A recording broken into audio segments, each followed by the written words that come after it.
Good morning. Welcome back to this continuing edition of Joe and the Job Site with my guest, Chris Loomis.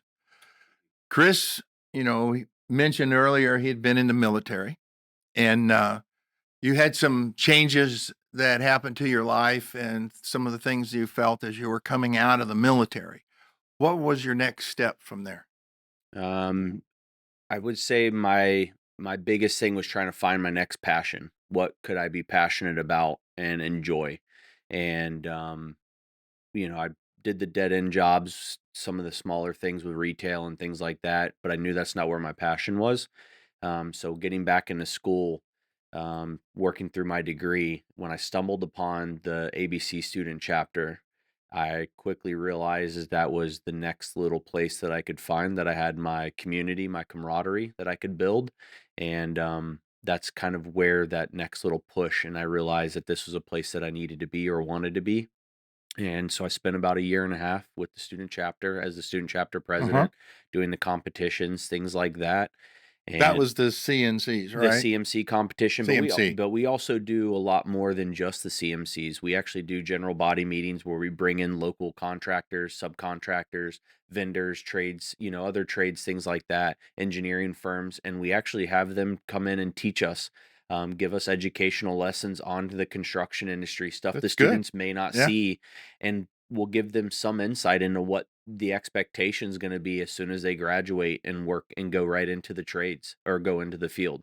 And I quickly realized that was a place I wanted to be. And upon graduation, I had the opportunity to take over the committee, and the committee became my next family that I was building. And I took over as a committee chair. I was the committee chair for the last 7 years, and I've got to do a lot. I've been blessed to do a lot of really cool things. when you're in your 7 years, what were some of the things you got to accomplish in that? The amount of students that I've mentored, I, you go to the competition, you get 4 to 6 students that you're directly involved with. But it's not just those 4 or 6 students that you get. You have the entire student chapter that are asking questions. Maybe some of them are struggling to find an internship because they're only focusing on the big GCs. Well, not everyone's cut out to be working for the big GCs. Sometimes it takes the smaller GCs to really show you, what you're capable of. By giving you a different look of a project from, Right, hey, as a project engineer, you're focusing right. on, 4, 5, 6 different divisions on a project with a couple other project engineers, but now you're focusing on division 1 through division, 32 on a project. So you get the full scope of a project from start to finish, and you really get to see a different look at it. So I have prided myself in being a resource for my students to make sure that I get the best out of them. So when they graduate, I feel like I'm putting the best students that I can into our industry here in Central Florida. And this committee chair was with ABC? That is correct. Yes, sir. Okay. It was the collegiate, at the time it was the ABC UCF student chapter committee that we had. But since being a part of it, we actually have started another student chapter here locally with Seminole State with their construction management students. So now we are effectively running 2 student chapters here locally in Central Florida, and we are building the best and the brightest students here in Central Florida that are working their way into construction. Well, you hit one key element, very important, mentoring. Yes, sir. Because without mentoring, the training and the help that you provide to the students and experiences also helps them with their mindset and their mind thoughts on the work that they do, how to break it down, how to do it. Absolutely. And you mentioned that, some students were trying for the big GCs, Mhm. but if you go to work for the smaller GCs, you learn all divisions.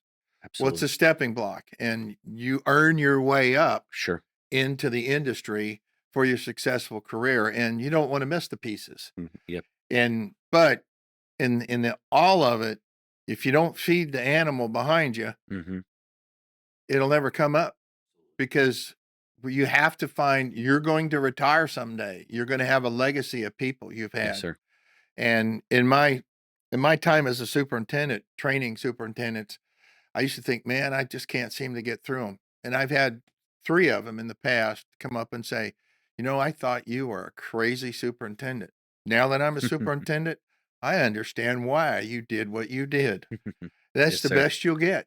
Uh, but at least you knew you made a difference. Yes, sir. And that committee chairman is making a difference for a lot of students and reaching the volume that you can. Yes, sir. So if you need any volunteers to have discussions, well, let me know. I'll come volunteer I and appreciate that. help you Thank you. out with it.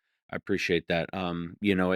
For me, being a non-traditional student at UCF, it put a lot of pressure on me to kind of trying to find work. I was married. I had a child at the time when I was finishing up college, and a lot of the traditional internship programs that a lot of the contractors and stuff have, you have to take off school in the summer to go work full time for them and things like Right. that. And that just was not an option for me because graduating college was the most important thing that I had in front of me besides my wife and kid.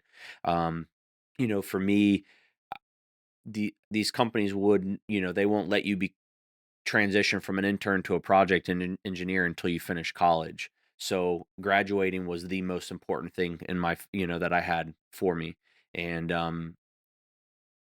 if it wasn't for ABC and the student chapter, I don't believe that I would be sitting in this seat today and the opportunity that I have right now running the business, the things that I'm doing, if it wasn't for the student chapter. Because what I got to show some of these companies is that I was more than just a student looking for a summer internship. They got to see the extracurriculars that I was doing, being a part of ABC, going to the events, doing the networking, building myself the right way in this industry in our community here. And I was definitely blessed to be given an opportunity to not go the traditional route in the intern program and do more of a co-op. And so they allowed me to work, part-time and to full-time as my schedule allowed me year round. And if it wasn't for ABC, I know for a fact that that opportunity would have not presented itself because I got to show some of the leaders here in Central Florida that I was more than just, the student needing a summer internship. What do you think? Do you have a special time where you really seen a difference while you were on that committee? So when I first became a part of that committee, while I had, a committee chair, a committee vice chair, I think from a community standpoint, I know the community knew the students existed, but I don't think they realized or had the right perspective on the value of what the students are bringing. And I have pushed for these students to show the industry what they're capable of doing and not to overlook, the students from UCF in our industry here. And the students are competing nationally at a high level with some of the biggest CM programs in the entire nation. And last year, both of the schools that we took there, Seminole State and UCF, competed and finished within the top 5. UCF finished second overall, multiple awards in multiple categories. Seminole State did the same thing. So I'm taking 2 schools that, in our industry may not even no one has an idea who they are. And I'm showing that they can compete at the highest level with some of the best students in the entire country. So not only do I have a great group here in Central Florida, I now know that I have not only 4, I have 8, I have 10, I have 12 of some of the best students in the entire country right here at our disposal in Central Florida. And so showing the light to our community here of what these students are capable of, that is the biggest reward I could ever ask for. And it is just the feeling to watch these students, the eyes, the smiles, Right? the feeling they get when they're walking on stage, getting these awards in front of hundreds and hundreds of people at the national convention. There you it's there's that feeling is just phenomenal. Making a difference Absolutely, yes, sir. and making a broad difference, a Yes, large sir. amount of making the difference. So I tip my hat to you for that because that's a lot of time and a lot of effort. Yes, sir. And there's not a lot of people out there that were doing it. In my career, I've been around people that I was working under and they didn't want to teach you because they were afraid you were going to take their job. But that's the best compliment if you Absolutely. teach someone and they can pass you. I tell every one of my students that I will give you every ounce of knowledge I have and prepare you the best I can. And if one day you become my boss, there won't be 1 ounce of sadness or frustration on my face because I know that I accomplished the goal that I wanted to by making you the best that I could possibly be. Successful, Yes, sir. making it come forward. Yes, sir. And I've had in the careers where some of the mentors didn't that I'm sorry, let me back up. And the mentors I've been around have been very engaged. Yes, sir. And there were so many, I can't list them all, so many little tidbits of stuff that I picked up from one guy to the next. Mhm. And I used to have a superintendent that on Friday would take us to lunch. And that was back in the old days. That was back in the 80s, in case you guys don't know that far back. And we'd go to a little bar restaurant and we'd drink beer and uh, eat our lunch. Mhm. Uh, he's passed on since then, but he always told stories. And we heard some of those stories 4 and 5 times. Mhm. And if you wanted to sit there and have a longer lunch, just let him keep telling the stories. But every one of his stories was a learn, was Absolutely. something you could pick up and learn. And what was so funny about it was on about the 3rd time I heard the story, I'm going like, "Oh, not again." But if you listened, you picked up more. Yes, sir.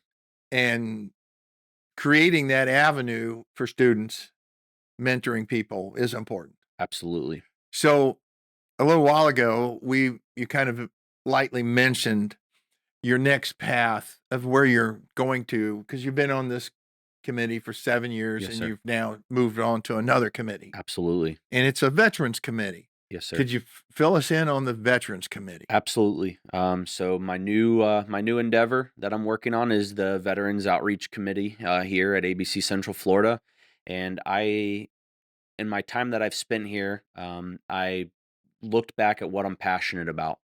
Besides the students, the next thing that I'm passionate about would be the veteran community, and I would say the reasoning behind it is while I didn't have the most traditional path to where I am today.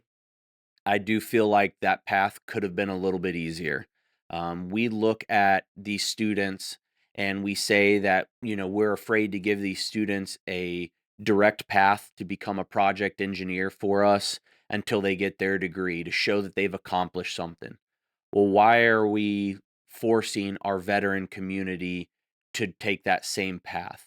Do our veterans have to go to college to get a job opportunity in the construction industry? Right? You're building problem solvers. You're building people who, from day one of boot camp, when they step off the bus, it is drilled into their head to be motivated, dedicated problem solvers, and yet we're saying that when they get done with 4 years, 6 years, 12 years, 20 years, they still need a degree sometimes to even get an opportunity to come into our industry. Right? And I believe there should be a quicker path, a easier route for them.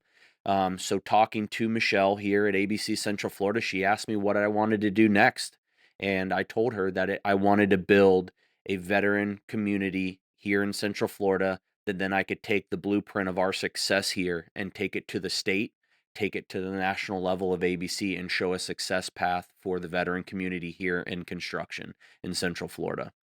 Can you share with us some insights of what will actually be in the accomplishments that you're Absolutely. looking for? So what we're calling our 3 pillars or our 3 R's. It's recruitment of veterans into our community, retainment of the veterans that are already in our community, but also provide resources. And this is not something that ABC is wanting to look at as we're gonna reinvent the wheel. We're doing it all here in ABC. No, we want to partner with local organizations, local companies, ABC member companies, so on and so forth, to build a network that allows veterans to succeed in our industry. We see every day, you talk to any company, sub, GC, vendors, anybody, what is the number one thing they say? Workforce shortage. Well, let's go build it here. Let's use the veteran community to build that workforce with people that we already know can be successful. There are too many similarities from the military and construction, with how construction is broke down from an organizational level to a job site level to and how it relates back to the military. We can build that success with our veteran community, and I just think we need a clear pathway to bring veterans here. So will there be like a training program or Yes, specialty areas like, you know, um, management positions, PM, PEs, PXs, field guys, plumbers, electricians, mechanical guys? Will there be a program for something of them like that sure. or Well, while I can't say every detail to 100% certainty right now, right? because You're still we're working still on it. evolving, Okay. and working through it. My vision is with our community here. Some of the companies already do it. You talk to like DeWalt's or Milwaukee's or um, they already have a veteran program to where they're trying to bring veterans into the industry. Well, now let's show that pathway through ABC here. Let's show them that. And Okay. and I it may like and that. it's not just, coming in and being a project manager.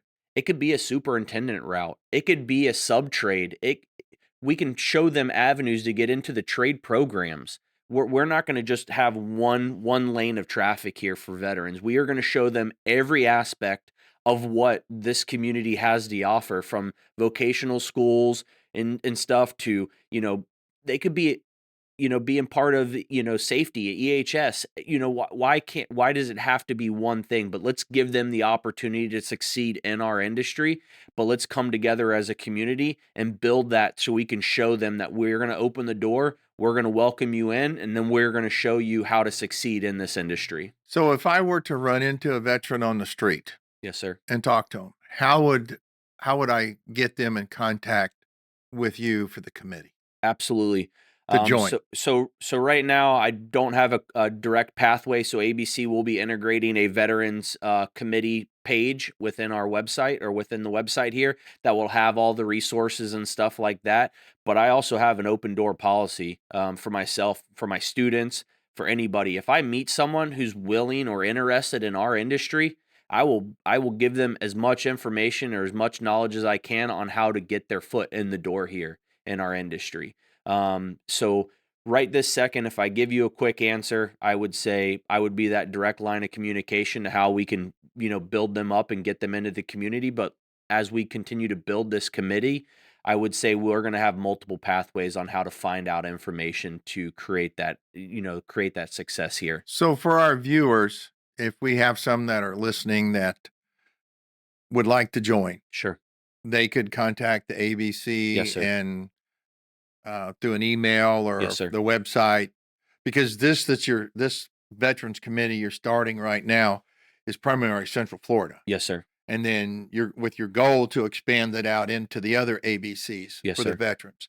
So for starting point, if they wanted to send a email or something to the Central Florida chapter of ABC, letting them know, they could get it to you so you could Absolutely. follow up with Yes, sir. Absolutely. And we've already started building our network of, companies or organizations that are already doing this in some capacity. And we're utilizing the resources that they've already built. And we're going to use that to help us succeed with our mission here at ABC Central Florida. it. And do you think, do you have a timeline when you think you might have the full committee put together with the directions and outlines? Absolutely. So 20 our full entire goal for 2026 is to be fully running, fully operational, starting to have that representation to where we're giving back to the community, by the end of 2026. Okay. Well, you mentioned something earlier today, and you said when you came out of the Marines, you had a spot in your life where Mhm. you were trying to decide, wondering what's Sure. next for me. And sounds like that this veterans committee could be a great point for some of the Absolutely. veterans that are coming out. Yes, sir.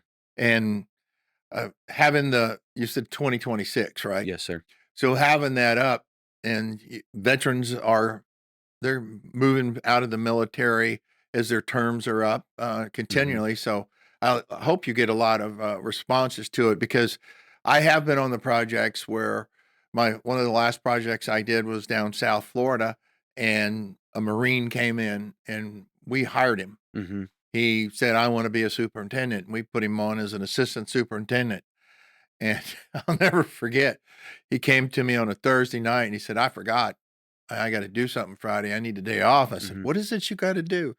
He said, "I have to go drive to some military place to Mhm. sign his papers that he is now Officially. done." Yes, sir. And they had actually put him out in I could some it was related to the military that he worked as a superintendent on Mhm. projects, and he had matured through the process, and now he was ready to be, "Okay, the military says I'm done.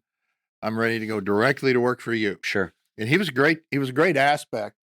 The things you mentioned about problem solving and dedication, Mhm. uh, you could see that that young fella had that in him, Absolutely. and I appreciated it on the project. I also understood some of the things that went on during his service had left a little stir in him that was challenging, Mhm. and he was working through it. Will the Veterans Committee help with any of that aspect for him? Absolutely. Just to kind of, I guess, make full circle of what ABC is and who they stand for. I mean, right now, safety, full, total human health and safety is a big initiative within ABC currently. So it's not just about making sure you're physically safe on a job site, but it's making sure that you're mentally safe as well, right? So providing the resources for the veteran community to make sure that they have all the tools to succeed in our industry is what our goal is. We don't want it to be, hey, we're just going to recruit you, then we're going to throw you on an island and let you stay. No, this is going to be, we're going to recruit you, then we're going to focus on retaining you by also providing you the resources necessary to make sure you're successful in your job, but also that you have all the help or anything that you need to help you through whatever troubles or anything that you may be going through based on your military service as well. That's good. That's good to hear. So, you being a veteran, Yes, sir. if you were to want to give our veterans a few key thoughts when their term of the military is completed, what would you want to tell them? Don't be scared to jump out of what you feel is comfortable or convenient, and and take a look at all avenues. A lot of us have a stigma that construction is swinging a hammer and using a pair of pliers and getting dirty. There's way too many avenues of construction to not just be the guy who's Yes. swinging a hammer. Not everyone is wired to swing a hammer. um, some of them may be wired to be very proficient in an office as a project manager, as an estimator, as a safety professional. There are so many avenues in our industry that I would hope every veteran at least takes a look at what our industry has to offer, because I believe that there is a place for every veteran inside of our community here in Central Florida. And I this is me just speaking from my heart from watching things in my career that the veterans that are coming out of the service, and you mentioned earlier, they got to go to college, got to go to college. What those veterans learned in the military is far beyond what a college can teach you. Absolutely. And for the contractors that are out there, give them a chance Yes, sir. because they can start at a PE level and learn. Absolutely. Even though they don't have the college level, they've already done phenomenal problem solvings Yes, sir. in life and death and logistics and many other aspects of the military. Yes, sir. So give them the chance. While I don't regret going to college and getting my degree, and I've used things that I've learned in engineering school, there's not a doubt in my mind that I could have been just as successful as a young project engineer in construction, straight out of the military. Um, RFIs and submittals don't take a high level degree to be able to do them. It just takes a It's drive and right. Yeah. correct. It takes the ability to problem solve, to interpret information and make sure that it's for one right, or that it benefits the right people as you're doing that stuff. And I totally agree that you do not have to have that. And that's one of the goals of the veteran committee is to show our community, like, let's open up the door, let's give these guys a chance. We all talk about how our workforce is down. Right. Why are we not taking a chance on our veteran community more than we may already have? um, let's go ahead and open our arms a little bit more and let's see what we can do here and make a real impact in our community. I've been around a lot of veterans during my 50 years in the industry, Yes, sir. and everyone that I have been around have demonstrated skill, aptitude, ability to problem solve. They were personable. Hmm. They had no problem with doing the job. In some of those, you've been on the construction sites. Not everything is peaches and creams. No, And sir. you mentioned earlier about you had to work long hours and Hmm. multiple days through the week to complete the project, which that happens on some of the projects. Material shortages, labor shortages, Yes, sir. materials are late, whatever the case may be. But they worked through it and worked with it. Yes, And sir. many a times I've talked to those older guys, especially when I was a young superintendent, and ask them questions, and they would talk to you Hmm. and they would prove that, hey, we can work around this. We Sure. can work through this. We can fix this. We do a little bit of effort. And they were very quick to jump in Hmm. as a team player because that's what was bred into them Absolutely. from the military. Teamwork You're a and team. camaraderie. Yes, sir. Yeah. I love that. Yes, sir. So now I've loved this veterans committee. I think that's a great aspect. If I can help you in some way or teach in it in some way, I'd be more Yes, than sir. happy to do that. I appreciate that. Um, if you were and you're on a project and you've seen Hmm. superintendents, for the folks out in the industry here, what do you think would be some key skills a superintendent would need to run a project? I mean, I think for one, communication, being able to communicate effectively as a superintendent out in the field. You get, as a superintendent, you see personnel from all walks of life. You interact with the project managers of subs. You interact with foremen. You interact with the laborers. I think effective communication is by far probably one of the biggest skills that they could have. But I would also say problem solving is another big key that they need to have as a superintendent. How it's construction. Problems are going to happen. You're going to open up something in the ground or you're going to open up a wall on an existing building and it is not going to be what the as-built says. It is not going to be Many what the times, many correct and it times. is going to be not what the geotech report says or some curveball will be thrown at you. So I think effective communication and effective problems and problem solving would be the two biggest keys that I think a great superintendent has to have to be really efficient on a job site. And the communication is a large umbrella. Yes, sir. It's not only to the team, it's to the subs, to the architects, to the owners, conveying the path, conveying the vision of the Yes, sir. project.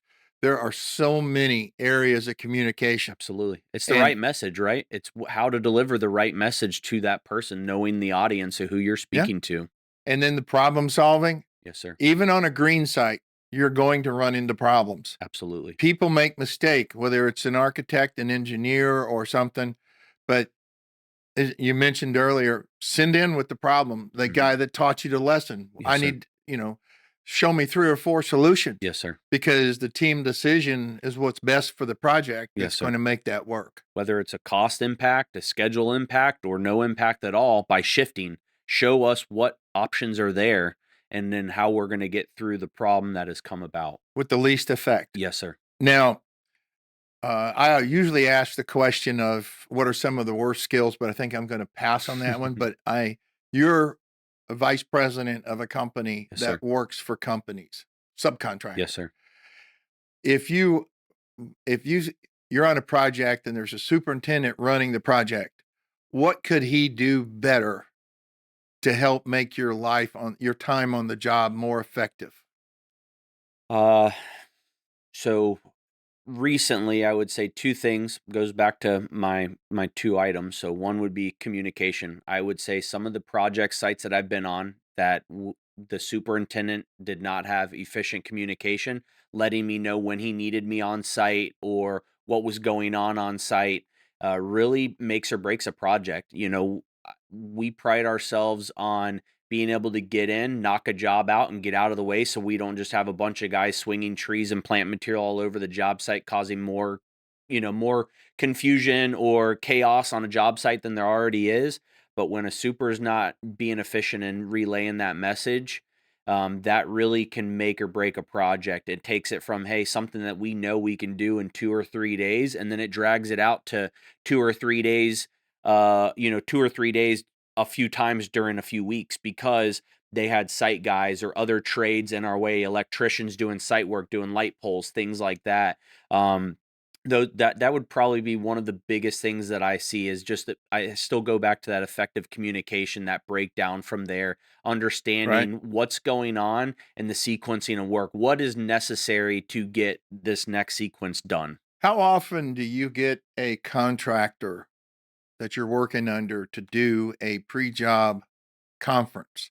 And when I say there's a startup meeting, Sure. and then uh, I used to take the subcontractors and bring them on the job site and Hmm. go over their work and let them know the conditions, give them the points.